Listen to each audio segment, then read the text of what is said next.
आदाब, ये आकाशवाणी है। खबरों के साथ मैं फैसल खान।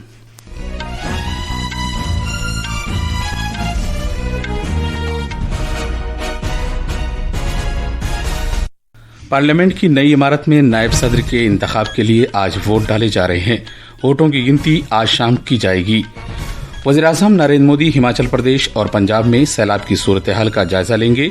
उन्होंने कहा है कि मुसीबत की इस घड़ी में मरकज मुतासरा लोगों के साथ खड़ा है।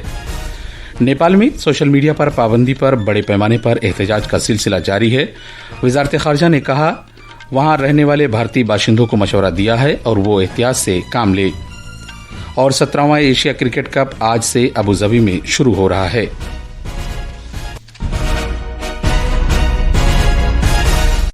अब खबरें तफसील से। आज पार्लियामेंट की नई इमारत में नायब सदर के चुनाव के लिए वोटिंग जारी है। इस ओहदे के लिए एनडीए के उम्मीदवार और महाराष्ट्र के गवर्नर सीपी राधाकृष्णन और INDIA के उम्मीदवार और सुप्रीम कोर्ट के साबिक जज बी सुदर्शन रेड्डी के दरमियान मुकाबला है। वज़ीर-ए-आज़म नरेंद्र मोदी ने सबसे पहले वोट दिया। मजीद जानकारी के लिए चलते हैं पार्लियामेंट हाउस, जहां हमारे नवानिगार दीपेंद्र कुमार मौजूद हैं। आपके पास क्या ताज़ा जानकारी है? जी फैसल, देखिए, उपराष्ट्रपति चुनाव के लिए मतदान सुचारू रूप से इस वक्त चल रहा है और मतदान शुरू हुए लगभग 4 घंटे का समय हो चुका है। प्रधानमंत्री नरेंद्र मोदी के बाद केंद्रीय मंत्री राजनाथ सिंह, अमित शाह, JP नड्डा, नितिन गडकरी, अश्विनी वैष्णव, शिवराज सिंह के अलावा राज्यसभा के उपसभापति हरिवंश, वहीं कांग्रेस सांसद मल्लिकार्जुन खड़गे, राहुल गांधी, सोनिया गांधी और प्रियंका गांधी ने मतदान किया। वहीं JDS सांसद HD देवेगौड़ा, शिवसेना के श्रीकांत शिंदे, NCP के प्रफुल्ल पटेल, NCP SCP के नेता शरद पवार, समाजवादी पार्टी अखिलेश यादव, हिंदुस्तानी अवाम मोर्चा के जीतन राम मांझी, जनता दल यूनाइटेड के संजय झा और DMK के सांसद दयानिधि मारन ने भी मतदान किया। इसके अलावा कई सारे सांसद जो है कतार में खड़े हैं और अपनी बारी का इंतजार कर रहे हैं। आपको बता दूं कि उपराष्ट्रपति का चुनाव जो है संसद के दोनों सदनों के सदस्यों से मिलकर बने निर्वाचक मंडल द्वारा किया जाता है। वर्तमान में लोकसभा में 542 सदस्य हैं और राज्यसभा में 239 सदस्य हैं। इस बार उपराष्ट्रपति चुनाव के लिए निर्वाचक मंडल की कुल संख्या की बात करें तो वो 781 है और जीत के लिए बहुमत का आंकड़ा 391 है। इस समय एनडीए के पास 425 से अधिक सांसदों का समर्थन है। वहीं विपक्षी खेमे की बात करें तो उनके पास कुल 300 से अधिक सांसद है, जो बहुमत के आंकड़े से कम है। हालांकि मतों की गिनती शाम 6 बजे के बाद होगी, उसके बाद ही पता चल पाएगा कि भारत के जो नए उपराष्ट्रपति हैं वो कौन होंगे। जी फैसल। वज़ीर-ए-आज़म नरेंद्र मोदी सैलाब और मिट्टी के तोदे गिरने से पैदा होने वाली सूरत हाल का जायजा लेने के लिए आज हिमाचल प्रदेश और पंजाब का दौरा कर रहे हैं। वो पंजाब के शहर पठानकोट पहुंच गए हैं, जहां वो सैलाब से तबाहाल रियासत की सूरत हाल का जायजा लेंगे। उनकी आमद पर पंजाब के गवर्नर गुलाब चंद कटारिया और काबीना वजीर अमन अरोरा और रियासत के दीगर आला ओहदेदारान ने उनका खैरमकदम किया। पंजाब के चोटी के ओहदेदारों के साथ जायजा मीटिंग से पहले वज़ीर-ए-आज़म हिमाचल प्रदेश के कांगड़ा में धर्मशाला का दौरा करेंगे।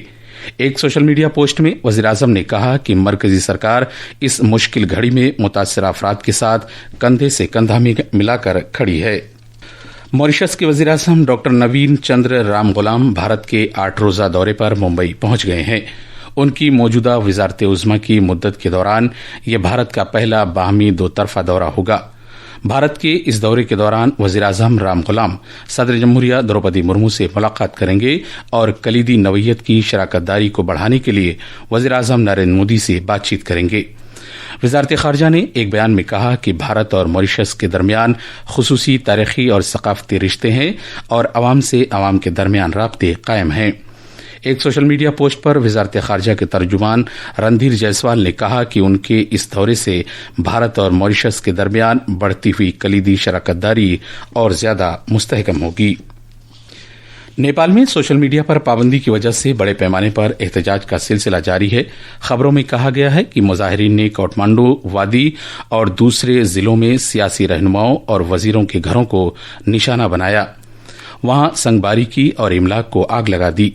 ललितपुर में मवासिलात और इत्तलात और टेक्नोलॉजी के वजीर पृथ्वी सुब्बा गुरोंग के मकान को आग लगा दी गई। नौजवान न्यू बानेश्वर, कलंकी चौक और काठमांडू वादी के दूसरे इलाकों में कर्फ्यू की परवाह न करते हुए एहतजाज जारी रखे हुए हैं। हुजूम पर काबू पाने के लिए पुलिस तैनात की गई है, लेकिन कशीदगी बराबर बढ़ रही है। नेपाली कांग्रेस के रहनुमा और ज़राअत और मवेशी परवरी महकमे के वजीर रामनाथ अधिकारी ने अपने ओहदे से इस्तीफा दे दिया है। उन्होंने इल्जाम लगाया कि सरकार ने मुजाहिरीन से निमटने के लिए आमरीयत पसंदाना रवैया इख्तियार किया। हुक्काम ने हालात से निमटने के लिए काठमांडू, ललितपुर और भक्तपुर जिलों के मुख्तलिफ इलाकों में कर्फ्यू नाफिज कर दिया है। इसी दौरान वजारत खारजा ने नेपाल में रहने वाले हिंदुस्तानी बाशिंदों को मशवरा दिया है कि वो एहतियात से काम लें और मकामी हुक्काम की तरफ से जारी की जाने वाली हिदायत पर अमल करें। अक़वाम मुत्तहिदा ने कहा कि वो नेपाल की सूरत हाल पर गहरी तशवीश के साथ नजर रख रहा है। अक़वाम मुत्तहिदा के सेक्रेटरी जनरल के तर्जुमान स्टीफन दुजार्क ने कहा कि ये इंतहाई अहम है कि हुक्काम पुरअमन इज्तिमा और इजहार राय की आज़ादी के हकूक़ का तहफ़्फ़ुज़ और एहतराम करें। उन्होंने जोर देकर कहा कि सिक्योरिटी फोर्सेज को ताकत के इस्तेमाल से मुतालिक बुनियादी उसूलों पर अमल करना चाहिए। जनाब दुजार्क ने जानी नुकसान पर गहरे दुख का इजहार किया और कहा कि नेपाल में एक फाल जमहूरियत है। उन्होंने मजीद कहा कि हुकूमत और मुजाहिरीन के लिए जरूरी है कि वो मुज़ाकरात करें और मामलात को पुरअमन तरीके से हल करें। ये खबरें आकाशवाणी से नशर की जा रही हैं। इसरो के चेयरमैन वी नारायणन ने कहा कि ऑपरेशन सिंदूर के दौरान सभी भारतीय मसनूई सैयारे दिन रात सरगर्म रहे और जरूरियात की तकमील की।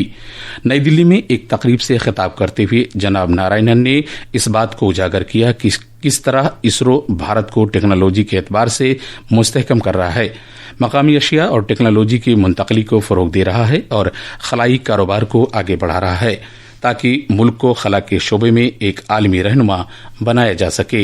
In the last talk, you would have heard General talking about this little bit and Sindoor operation, our satellites, I cannot talk too much, but I want to tell all satellites were working 24/7 perfectly. It was working and enabling the requirement. तकरीब में इज़हार ख्याल करते हुए फौज के सरबराह general Upendra Dwivedi ने इस बात को उजागर किया कि किस तरह भारत की मुसल्लह अफवाज मुल्क में तैयार करदा साजो सामान, बरामदात और जिद्दत तराजी के जरिए तरक्की में मदद कर रही है, साथ ही सलामती और मुल्क को खुद कफील बनाने में भी ताउन फराहम कर रही है। फौज के सरबराह ने कहा कि हमारे तरीके बदलते रहेंगे क्योंकि दुश्मन भी अपना टेक्नोलॉजी को फरोग दे रहा है। उन्होंने कहा कि हमें इस बात को यकीनी बनाने की जरूरत है कि हमारी टेक्नोलॉजी दुश्मन की टेक्नोलॉजी के असरात को शिकस्त देने के लिए तैयार रहे। Goalposts will keep changing because it is not only me, it is the adversary which is also enhancing its technology. As it is technology is enhancing, I need to completely make sure that my technological level is ready to beat its technologically impact.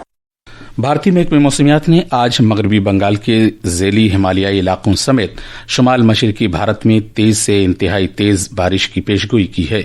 महकमे मौसमियात ने सौराष्ट्र, कच्छ, छत्तीसगढ़, मगरबी राजस्थान, साहिली आंध्र प्रदेश, मशरकी उत्तर प्रदेश, मध्य प्रदेश और उत्तराखंड में भी गरज चमक और तेज हवाओं के साथ शदीद बारिश की पेशगोई की है। 17वां एशिया कप क्रिकेट टूर्नामेंट आज अबुधाबी में शुरू हो रहा है। पहले मैच में अफगानिस्तान का मुकाबला हांगकांग से होगा।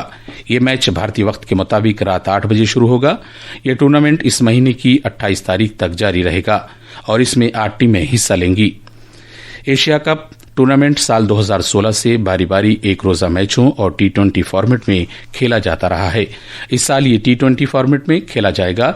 इस तरह अगले साल के ICC T20 वर्ल्ड कप के लिए अहम तैयारी का मौका मिल जाएगा जो भारत और श्रीलंका में होगा। भारत ग्रुप ए में कल अपना पहला मैच मेजबान मुत्तहिदा अरब अमारात के साथ दुबई इंटरनेशनल क्रिकेट स्टेडियम में खेलेगा। आखिर में खास खबरें एक बार फिर। पार्लियामेंट की नई इमारत में नायब सदर के इंतखाब के लिए आज वोट डाले जा रहे हैं। वोटों की गिनती आज शाम को की जाएगी। वज़ीर-ए-आज़म नरेंद्र मोदी हिमाचल प्रदेश और पंजाब में सैलाब की सूरत हाल का जायजा लेंगे। उन्होंने कहा है कि मुसीबत की इस घड़ी में मरकज मुतासरा लोगों के साथ खड़ा है। नेपाल में सोशल मीडिया पर पाबंदी पर बड़े पैमाने पर एहतजाज का सिलसिला जारी है। वजारत खारजा ने वहां रहने वाले भारतीय बाशिंदों को मशवरा दिया है कि वो एहतियात से काम ले। और 17वां एशिया क्रिकेट कप आज से अबुधाबी में शुरू हो रहा है। इसके साथ खबरों का ये बुलेटिन